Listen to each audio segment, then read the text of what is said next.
भगवान सुखदेव कहते परीक्षित से, इसमें एक गुण था। अब गुण तो बहुत थे वेद में, लेकिन एक गुण था कि उसके रहते चोरी चमारी नहीं होती थी, डाकू संतों को परेशान नहीं कर सकते थे, आश्रमों को नहीं लूट सकते थे। जैसे ही वो मरा, महाराज चोरों का, डाकुओं की संख्या बढ़ गई। संतों को पश्चाताप हुआ, ये क्या किया।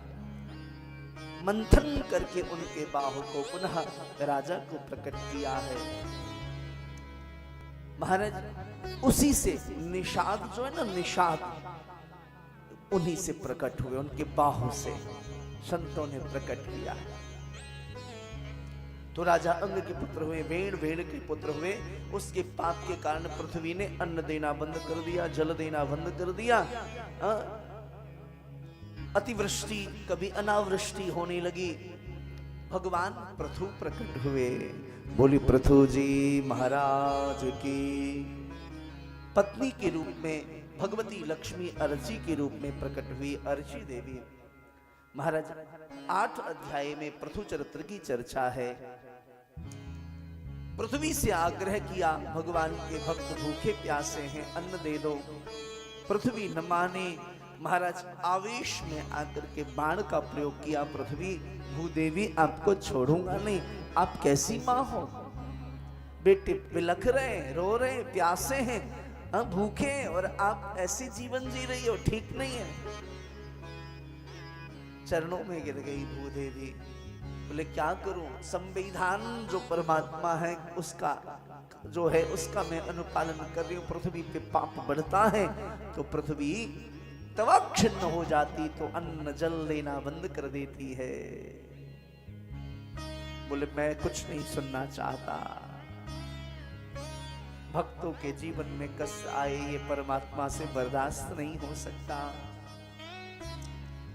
महाराज गौ का रूप धारण किया। जिसको जिस वस्तु की कामना थी उन्होंने महाराज उस गौ से प्राप्त किया, उनके थन से, जिनको जो वस्तु चाहिए थी।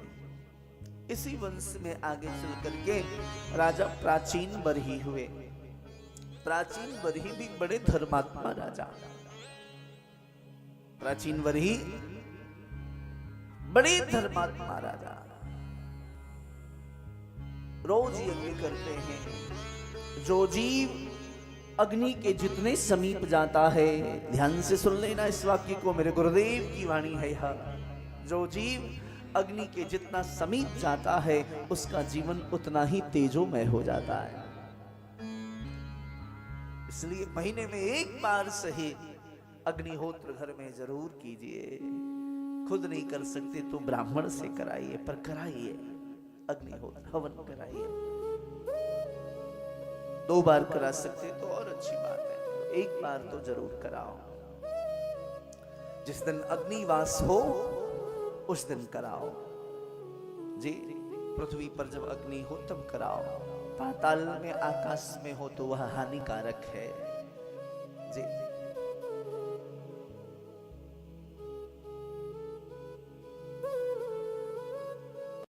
प्राचीन वही यज्ञ करते, पर यज्ञ में एक भूल हो जाती है। वेदों की भाषा को समझ नहीं पाए, पुराणों की भाषा को समझ नहीं पाए, और यज्ञ में पशुओं की बलि देने लगे। मैं ऐसा नहीं कहता हमारे शास्त्रों में बलि की चर्चा नहीं है, न मैं इसके पक्ष में हूं न विपक्ष में हूं। विवाद में नहीं पढ़ना चाहता। भगवान बचावे हमें, बेचारे इंद्र से बड़े बुरे फंसे अभी।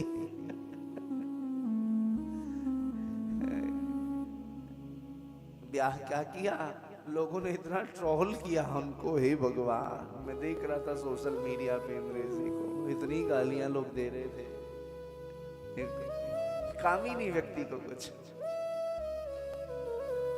विवाद से बचना चाहता हूं, न मैं पक्ष में हूं न विपक्ष में, लेकिन शास्त्रीय बात है बलि की भी।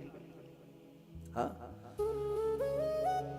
तंत्र मार्ग में वाम और दक्षिण मार्ग है, उसमें ये साधना है। पर हम लोग शतोगुणी साधक हैं, हमारे लिए यह अत्यंत घातक है। अपन दूर रहें इससे।